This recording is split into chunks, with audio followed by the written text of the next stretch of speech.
നമസ്കാരം. Raf talk ഫുട്ബോളിലേക്ക് അവർക്കും സ്വതേ. വേൾഡ് കപ്പിൽ ഹൈ ഇൻറ്റൻസിറ്റി ഫുട്ബോളാണ് നടക്കുക എന്നാണ് പൊതുവെ വിലയിരുത്തുന്നത്. പക്ഷേ അർജൻറ്റീനയെ നിങ്ങൾ നോക്കൂ, അവർ ഹൈ ഇൻറ്റൻസിറ്റി ഫുട്ബോളല്ല കളിക്കുന്നത്. പക്ഷേ അവരുടെ ടാക്റ്റിക്കൽ ബ്രില്യൻസ് അത് പ്രത്യേകം നോട്ട് ചെയ്യണമെന്ന് പറയുന്നു. കളി വിലയിരുത്തിക്കൊണ്ട്, വേൾഡ് കപ്പ് വിലയിരുത്തിക്കൊണ്ട് കാർലോ ആഞ്ചലോട്ടിയുടെ വാക്കുകളിലേക്ക് നമ്മളത് വീണ്. അദ്ദേഹം പറയുന്നു, എല്ലാവരും പറയുന്നത് ഈ world cup it's going to be high intensity world cup. പക്ഷെ ഫോർ എക്സാമ്പിൾ നമ്മൾ അർജൻറ്റീനയെ നോക്കുക, ഒരു ഹൈ ഇൻറ്റൻസിറ്റി ഫുട്ബോളല്ല അവർ കളിക്കുന്നത്.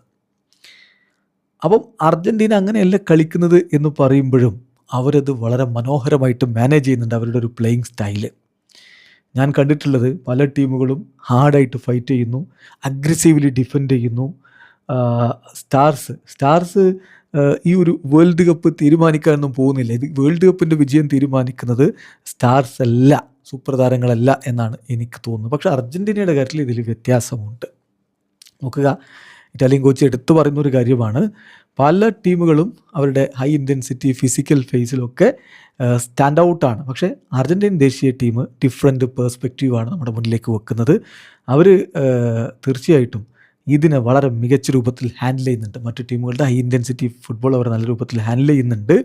അർജൻറ്റീന ടീമിൻ്റെ പ്രത്യേകത എന്ന് പറഞ്ഞാൽ ability to control the ball control ചെയ്യാനുള്ള കപ്പാസിറ്റി, അതുപോലെ തന്നെ കളിയുടെ ടെമ്പോ ഡിക്റ്റേറ്റ് ചെയ്യാനുള്ള അവരുടെ മികവ്, അതുപോലെ തന്നെ ഡിഫറെൻറ്റ് സ്റ്റേജസിൽ കളി ഡൊമിനേറ്റ് ചെയ്യാനുള്ള ആ ഒരു കഴിവ് അവർക്ക് പ്രത്യേകമുണ്ട്.